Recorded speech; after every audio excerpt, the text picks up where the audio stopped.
नमस्कार. मला परमपूज्य ओंकारगी बाबाची शाडूची मूर्ती बनवायची होती. मी मातीची मूर्ती बनवली. त्यावरून मी रबर मोड तयार करून ही प्लास्टरची डाई तयार केलेली आहे. त्या प्लास्टरच्या डाईमधून मला प्लास्टर ऑफ पॅरिसची ओंकारगी बाबाची मूर्ती करायची आहे. त्याकरता मी प्लास्टर ऑफ पॅरिसची डाईमध्ये तयार केलेला रबर मोड व्यवस्थितपणे सेट करत आहे. सेट करण्याकरता एक मधातली एक लाईन असते, कट केलेले रबर असतो, तिथून जर प्लास्टर पडू नये म्हणून त्यासाठी मी एक कापडी पट्टी पाठीमागच्या साईडला व्यवस्थित लावत आहे. नंतर लावल्यानंतर मी तो डाईचा वरचा भाग आहे, तो खालचा भाग होता, तो व्यवस्थित बांधत आहे. ते पडू नये म्हणून एक असं रबर असते, जे तणावा रबर असते ट्यूब टायरचं, त्याच्यामुळे असं तणावा बसतो आणि व्यवस्थित फिट राहतं. त्यामुळे तयार केलेलं प्लास्टर बाहेर पडणार नाही याची काळजी घेतली. खालून पण बांधला आणि वरच्या साईडनं पण बांधत आहे. हे बांधल्यानंतर मग आपल्याला प्लास्टर टाकायचं आहे. तर प्लास्टर टाकताना कसं मिक्स करायचं ते तुम्हाला सांगणार आहे. सुरुवातीला थोडं प्लास्टर पाणी घेऊन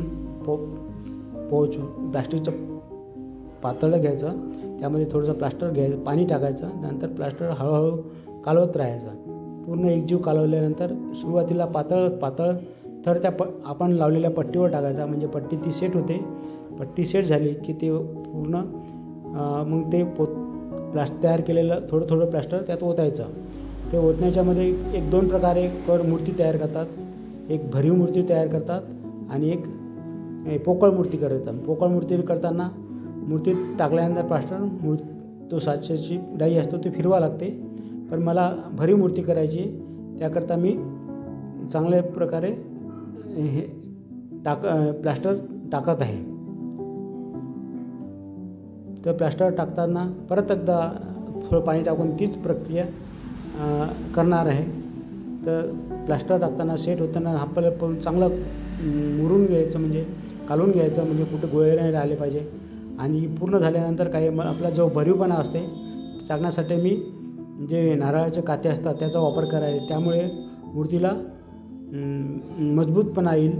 त्याकरता मी खालच्या बाजूने जास्तीत जास्त प्लास्टरमध्ये मिक्स करून कात्या लावत आहे.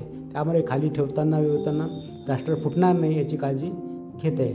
भरीव मूर्ती केल्यामुळे ती जास्त फुटायची शक्यता कमी असते. पोकळ मूर्ती ही लवकर दिसण्याची अभाव असते. त्यामुळे मी भरीव मूर्ती करतो, कारण की ती फुटली नाही पाहिजे आणि मजबूत राहिली पाहिजे. याकरता ही सेट होण्याकरता थोडा वेळ द्यावा लागतो.